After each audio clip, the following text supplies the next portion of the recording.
Ko te je Bog ustvaril, te je blagoslovil z obema rokama in je rekel: Tod bodo živeli veseli ljudje. Skop je meril lepoto, ko je potrosil po zemlji od vzhoda do zahoda. Šel je mimo silnih pokrajin, pa se ni ozrl nanje. Pustke leži tam. Strme proti nebu s slepimi očmi in prosijo milosti. Nazadnje mu je ostalo polno pepelišče lepot. Razsvil je na vse 4 strani, od Štajerskih goric do strme Tržaške obale, ter od Rilava do Gorjancev, in je rekel: Veseli ljudje bodo živeli tod. Pesem bo njih jezik in njih pesem bo vriskanje. Kakor je rekel, tako se je zgodilo. Božja setev je pognala kal in je rodila. Zrasla so nebesa pod Triglom. Oko, ki jih ogleda v strani pred tem čudom Božjim, srce vztrepeče od same sladkosti. Zakaj gore in poljane oznanjajo, da je Bog ustvaril paradiž za domovino veselemu narodu, blagoslovljenemu pred vsemi drugimi. Vse, kakor je rekel, se je zgodilo. Bogatejši so pač drugi jeziki. Pravijo tudi, da milozvočnejši in bolj pripravni za vsakdanjo rabo. Ali slovenska beseda je beseda praznika, petja in vriskanja. Iz zemlje seme zveni kakor velikonočno potrkavanje in zvezde bojo, kadar se na svoji svetli poti ustavijo, da se ozro na čudežno deželo pod seboj. Vesela domovina, pozdravljena iz veselega srca.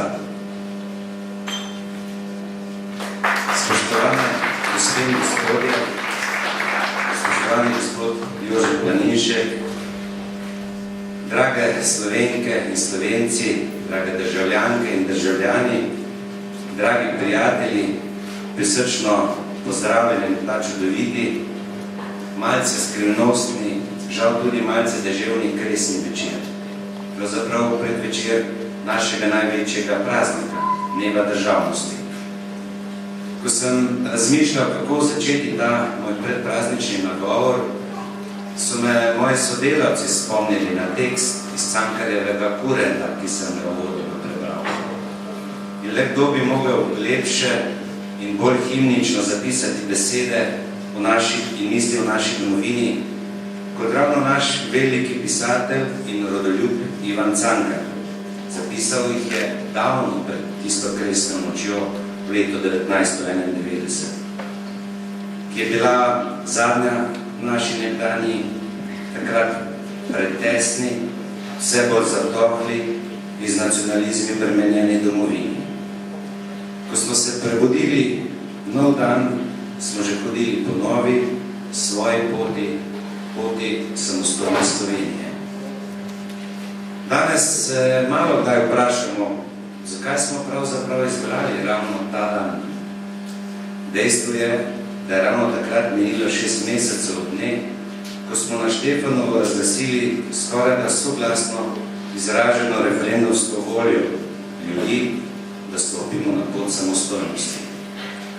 In verjetno je zgolj naključje, da je bil to ravno dan, ki sledi kresni noči, najkrajši noči v letu. To je dan, ki je imel pri naših prednikih vedno veliko vlogo in pomen. Pravzaprav je to dan čaščenja sonca. Hkrati pa je to tudi dan, ko kristjani praznujemo god svetega Janeza Krstnika.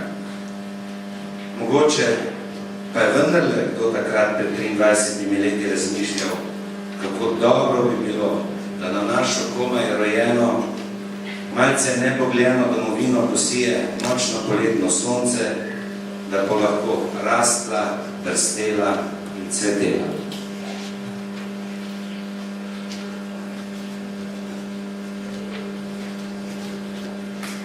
Danes, po 23 letih, se verjetno marsikdo sprašuje, kaj se je zgodilo, kaj je šlo narobe, kje smo naredili napake, da se je tisto čudovito rojstno jutro spremenilo v meglen in deževen dan. Kako je možno, da danes, 23 da je danes 23 let kasneje v nas vse več razočaranja, brezbrižnosti in nejevolje, da se zdimo sami sebi nemočni spremeniti stvari na bolje, da je v nas samih vse manj veselja živeti v vlastni domovini in da se čudovite sanje izpred 23 let počasi spreminjajo skoraj da v nočno moro. Kdo nam je ukradel te čudovite sanje? Slovenci smo zagotovo poseben narod, tako kot je posebna in enkratna naša domovina, kot je povedal pisatelj. Težko poiščemo in priznamo napake najprej pri nas samih. Seveda, veliko bolj udobno je iskati krivce za naše uspehe in nezadovoljstvo drugje. Radi bi spremembe, ampak te naj se zgodijo tako, da pri sebi ne bi nič spremenili. Verjamemo različnim stereotipnim predstavam, kako smo pridni, delavni, iznajdljivi in še kakšni. Smo res taki, ali pa smo taki zgolj takrat, ko gremo na delo kam tujino. Všeč so nam pravlični politiki, ki govorijo tisto, kar bi radi slišali, čeprav pri sebi zelo dobro vemo, da bi za naše skupno dobro morali podpirati tiste, ki kdaj povedo tudi neprijetne resnice. In ne nazadnje odločili smo se za kapitalizem oziroma tržno gospodarstvo, vendar kapitalistov ne bi imeli. Marsikdo se v svoji glavi še ni poslovil od iluzij socializma. In če smo pred 23 leti govorili, da bo odslej vse drugače, je danes vse več ljudi, ki si želijo, da bi bilo zopet tako, kot je bilo nekoč. Ne bo. Verjamem, da res nikoli več ne bo tako, kot je bilo. Zagotovo nas večina še ni pozabila, zakaj smo se odločili za samostojno pot in zakaj smo bili za to pripravljeni žrtvovati tudi svoje življenje, svoje sanje in svoje cilje, ki smo si jih takrat zastavili, še vedno lahko uresničimo. Vse pa je odvisno zgolj od nas samih.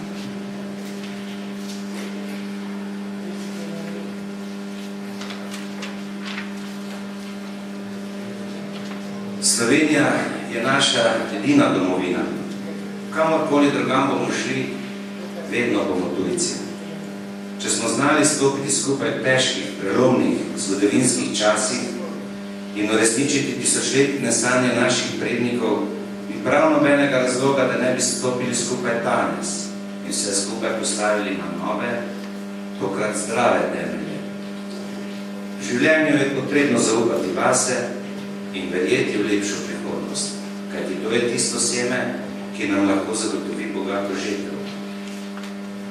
Nocojšnje druženje v kresnem ognju, upam, da bo kljub dežju dobro gorel, nosi v sebi veliko simbolike. Ljudje so se vedno, že od pradavnine, radi zbirali v ognju. Domače ognjišče je bilo vedno osrednji prostor, ki je dajal občutek povezanosti in varnosti. Naj bo tudi kresni ogenj simbol našega povezovanja, sodelovanja, sposobnosti sprejemati drugačnost, naj bo vir naše volje in moči, da skupaj spremenimo stvari tako, da bodo naši ljubi domovini, kot je zapisal pisatelj, živeli srečni, zadovoljni in v srcu veseli ljudje. Ob dnevu državnosti vam vsem iskreno čestitam in vam želim še naprej prijetno sproščeno druženje, prav tako pa čestitam in se zahvaljujem organizatorjem nocojšnjega